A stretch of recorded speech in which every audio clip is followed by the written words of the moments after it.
Hi everyone, it's Mike here, and this is the race briefing video for the Dorney Triathlon taking place on Saturday, May the 21st. Okay, so what we're going to do is run you through some about what's going to be happening on the day, some of the timings, etc., and then hopefully you're going to be fully prepared to turn up on the day and enjoy your experience. I'm actually here at Dorney right now, and as you can see, it's absolutely gorgeous. You can see the Olympic Bridge there in the background behind me, and this amazing, beautiful lake. Look at that. How gorgeous does that look? That is what you guys are going to be swimming in May the 21st, and also obviously biking round and running round. So here we are. What is going to be happening then on the day? So the timings for the day is that registration will be opening at 5:30 a.m. The address for how to get here to Dorney Lake is in your race information, so it's important you do read through the race information that is going to be sent out to you. Okay, if that has got all the details in, the postcodes, etc., and so you'll be able to get the right directions.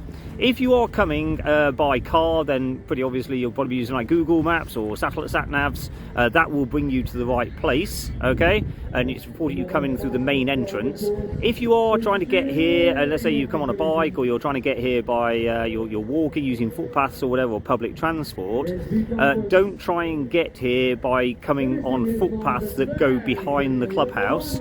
Because actually there's a big fence in the way. There's a big 6-foot high fence, so it's very important you come in through the main entrance, okay, which is it's actually at the other end of the lake. Okay, so the boathouse is down here at this end of the lake where transition is going to be, but it's down at the south end of the lake, but the entrance into the Dorney Lake area is actually at the other end of the lake. It's important that you do come in through that entrance. Okay, let's talk a little bit about the event. Then you're going to turn up and just follow the instructions that are provided to you by the car parking marshals. There is a large car park down here next to the clubhouse that will get filled up first. After that, they will then start using the access road and possibly some of the grassed up area as well to park your cars on. Please do leave plenty of time, okay, to move to actually walk down from the car parks to the registration area and where the transition area is going to be. You may be parked up to 1 kilometre away, okay, depending on how early you turn up. So do make sure you leave plenty of time to make sure you've got time to set yourself up, etc. You don't want to be rushing before the start, okay? In terms of timings, there are going to be 2 races taking place. There's going to be a 7 o'clock wave and a 7:15 wave for the sprint distance. Okay, so the sprint distance is going to be a 750 metre 1-lap swim in the lake, and then it is a 4-lap and it's 20-kilometre bike. Okay, so a 4-lap 20-kilometre bike, and then it's going to finish off with a 1-lap 5k run. Okay, that is the sprint distance. There's going to be 2 waves, one at 7 o'clock and one at 7:15. The information will be in the final details that have been sent to you as to which wave you are in, because it's going to be split by age categories. Okay, and so have a look there in the final details. That will have all the information in there. Then we have, starting at 8 a.m. and at 8:15, there will be 2 further waves of standard distance. Now the standard distance is basically double what you do in the sprint. So it's a 1,500 metres, still only 1-lap swim, okay, so it'll be a 1,500 metre lap of swim. And then there will be 8 laps of the bike course, so 8 laps to make up the 40-kilometre bike course, and then it's 2 laps to make up the 10k run at the end, all right? So you're going to, when you first arrive down here, you're going to go to registration. It'll all be clearly marked where registration is, and at registration you are going to be given a pack with some numbers in. Okay, you'll get 2 numbers. You'll also get 2 stickers in there, all right, and then you are also going to get a chip timing, a chip basically that goes around your ankle. It's your timing chip, all right. Now then, your numbers, you get given 2 numbers because you need to have one on the back for the bike leg and one on the front for the run leg. Okay, it's entirely up to you how you do that. If you're just wearing a t-shirt of some sort or a top of some sort, you can pin one on the front and pin one on the back. Okay, and you wear that for both the bike and the run. If you know what a number belt is, a triathlon number belt, then that's absolutely fine. You can use that, and you basically swizzle the number belt round from the back to the front, in which case you're only going to need 1 number, in which case you've got 1 spare. Okay. Also, like I said, there's going to be 2 stickers. The stickers, you put one on your helmet, okay, your bike helmet, and you also put one on the crossbar of your bike. That is so that we can identify your bike as belonging to you. As you come in and out of transition, there will be marshals there to get you in and out of transition when you're racking and unracking at the back at the end of the race. And that's there to make sure no one else runs off with your bike and helmet, okay? So it's important also that you basically have your number with you when you're coming in and out of transition to make sure that we can match it up to any equipment you're taking out. Also, like I said, there's going to be a timing chip. The timing chip goes on a band that goes around your left ankle. Okay, it's important it goes on your left ankle for 2 reasons. One is that the timers, who when they've set up their timing equipment, will set it up on the left hand side to read things from the left. And secondly, if you have it on the right hand side, when you're on the bike, that is the side where your chain is and your pedals and all the gears and everything, and there's an increased chance that something can get caught in your chain and cause an accident. So very important you put that on your left ankle, and that needs to be worn throughout the swim, the bike and the run. So all 3 stages, the swim, the bike and the run. If you don't wear a chip, you won't get a time, okay? So it's very important that you do wear that. All right. So you're going to get given that stuff. Also at registration, there will be a table there with some marker pens on it, and what we ask is that you write your race number on the back of your left hand. Okay, this is for safety reasons. So in the swim, if we needed to identify you for any reason and you've got a wetsuit on, say, then we'll be able to identify you by the number that is written on the back of your hand. Okay, after you've done that, you're going to go into the transition area and find your racking point in transition. Okay, in the racking area there will be numbered poles. It's quite likely we're going to have 2 separate transition areas, one for the sprint and one for the standard. Okay, so go to the right area. If you're not sure, ask a marshal, they will point you in the right direction, and then they will also advise you where to go to actually find your spot. It'll all be numbered racking. Okay, so you find your number and that is where you're going to rack your bike. So when you rack your bike, you will be basically racking it by the seat post, all right? And when you rack it by the seat post, by the saddle, basically, it'll be pointing towards you with the front wheel on the ground. Okay, if everyone does that, and you'll be racking on the side where your number is facing you on the pole, okay, on the racking pole. So that's how you're going to rack your bike. You're also going to put your helmet there as well, all right, which you're going to be using for the bike, and also any bike shoes and anything you're going to be using for the run, any run shoes, etc. Please don't bring huge bags into transition or huge boxes. There won't be room for that for everybody. So one of the rules we have is that we don't like lots and lots of bags around transition. We will try and make area at the edge of transition for people to put a small bag to keep your transition area clean, your racking area clean, and keep it all nice and tidy. So we'll leave an area space at the side for you to drop your bag into, okay, and that keeps it all nice and tidy for everyone else. So you're going to rack your bike, all right. Then what you're going to do is have a really good look around transition and work out all the routes in and out. It's quite confusing when you come out the swim and you're trying to find your bike. So what I recommend is that you have a good walk through the routes from where the swim comes out to your bike, and then where you're going to go from your bike to the exit of the transition area on the bike. Equally, when you come back in from your bike, how to get back to your transition area. Think of it like a car park at Christmas. It's always difficult to find your car. It's always the same when you're trying to find your racking spot when you come back in off the bike. Trying to find where to put your bike back. It has to go back in the same spot, and then you need to then work out how you're going to run out onto the run course. So definitely worthwhile having a little walk through all of those routes so you're comfortable with it.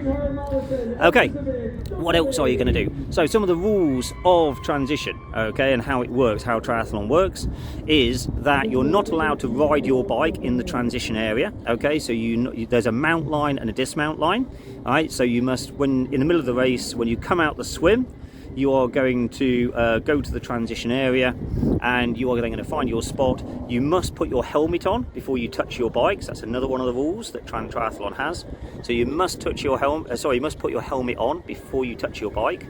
Then you're going to take your bike to the bike exit, and you must not get on your bike until you've crossed over the mount line. Okay, that'll be clearly marked, and we'll have marshals there waving at you and shouting at you if you try to get on earlier. All right, and if you do get on earlier, they'll make you get back off and carry on until you do actually cross the line.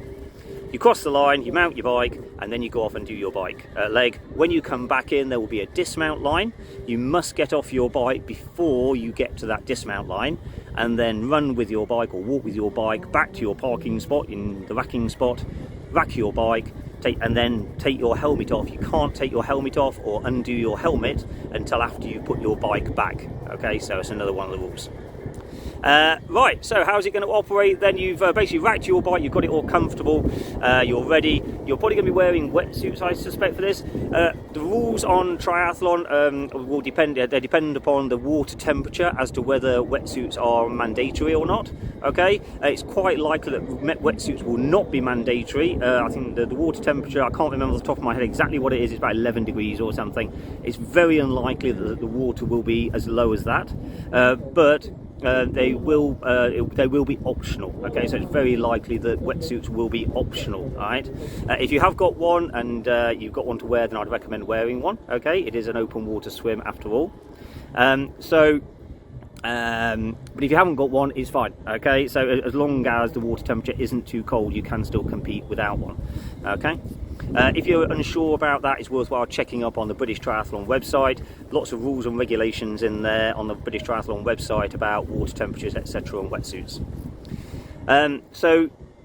Before the swim, you'll be asked to gather near the swim start. The swim start's going to be on a pontoon, next to a pontoon. You'll be asked to walk down the pontoon into the lake. You can see them behind me. There you go, there's the pontoons. All right. You'll be asked to walk down onto those pontoons and then enter into the lake. Okay. We'll give you just a few minutes to acclimatise yourself before the start, if you wish to, just to make sure that you're comfortable with the water temperature. And then we'll line you up behind an imaginary line between the pontoons. Okay. And then we will be setting you off in your waves. There'll be a wave start. If you are new to triathlon, you're uncertain about the swim or nervous about it, then my top tip to you is to basically stay at the back for the start of the swim. Don't try and push yourself through to the front. It can get quite hectic at the start of the triathlon swims. So I recommend sort of like stay out of trouble, stay at the back, and just have a nice relaxed start to the swim. Okay. You're going to do the swim course. Okay, that'll be marked out with buoys. There will be maps at registration and also in the pack, the race information pack sent to you to mark out the route that will be taken. Like I said, both the sprint and the standard will both be using a 1 lap course. It's just that the standard is twice as far. Okay. And then you're going to exit the water at the far end of transition. So I don't know if you can sort of like see it. So right over the far end there, you can probably see the pontoons. It's over the other side of the far pontoon, and you're going to exit there, and that is where you'll then entrance into transition. So your swim time will be taken when you get out the water, and then you'll be in your transition time. You're going to run to your bike. You'll get your wetsuit off if you need to, obviously your hat and goggles, etc. as well. Forgot to mention, we will also be giving you a swim hat, okay, at registration. So you will be having a swim hat that will correspond, the colour of the swim hat will correspond to the wave that you are participating in. So when you're lining up for the swim start, hopefully the colour of your hat should basically match up with everyone else's on that swim start. If it doesn't, you might want to ask a marshal what's happened, and it may well be you've got the wrong colour hat or whatever, yeah. So you will basically, you'll take off your hat and goggles, and then you're going to run to your bike. You're going to put your helmet on, like I said, first, okay, and then get your bike unracked and take it to the exit of the transition area. Go out of the transition area, and then don't get on until you cross that mount line. You're then going to do your bike laps. Like I mentioned earlier, it is a roughly 5k lap, just under 5k lap, and so you're going to be doing 4 laps of that for the sprint, and you'll be doing 8 laps of that for the standard. It's your responsibility, okay, to count your own laps. All right, so no one's going to be telling you how many laps you've got to go. You've got to count your own laps. I recommend that you either use a stopwatch to basically know how long it took to do the first lap, and then multiply that up by the number of laps you've got to do, and that way you'll know when you're finished. Or alternatively, if you've got a little trip computer, that will tell you how far you've gone. Like I say, I think it's just under the 40k and the 20k. Okay, so we're just short of that, but that will be accurate enough to be able to tell you whether you've done enough laps or not. Then when you've done the laps, you're going to come back into transition, you're going to dismount, okay, at the dismount line, and then run back into transition, rack your bike, take off your helmet. Don't forget, don't take off your helmet until after you put your bike back. And then you're going to exit onto the run, okay? Put your run shoes on obviously first if you need to change shoes, and then go out onto that run course. It is 1 lap, okay, for the 5k, which basically runs all the way to the end of the lake, turns around and then comes back, and it is 2 laps for the 10k. All right, and then you're going to come back in to the finish area. Okay, we'll have a big finish area all set up for you, and then there'll be lots of goodies, medals, etc. awaiting you at the finish line. Right then, guys, I think that's roughly about it for all the information you're going to need to know. Like I say, very important you do read through that race information that has been sent to you. That will have all the information in there, postcodes, etc. of how to get here, and it will also have the information about the wave starts and what wave you are in. We're really looking forward to welcoming you here. We've got a really good entry for this race. We've got lots of people participating and taking part in it. As you can see behind me here, this is an absolutely beautiful venue, and we are honoured to be here at Eton Dorney Lake and to participate in this and actually put this event on. So we cannot wait to welcome you here and basically to see you through and help you through your triathlon. You may be an absolute beginner taking part in your first race, and that's absolutely wonderful. It's great to welcome you to the triathlon community. If you have any questions on the day, just ask the marshals that we're wearing high vis or wearing the event t-shirts. Just ask any of us for any help. Everyone will be willing to help you and help you on your way and guide you, okay? Obviously, if you're an expert at this and an old hand, then you'll know what you're doing, and maybe you can help out some people as well. Okay then, guys, we look forward to welcoming you here for May the 21st, and that's it. Goodbye from me from Dorney.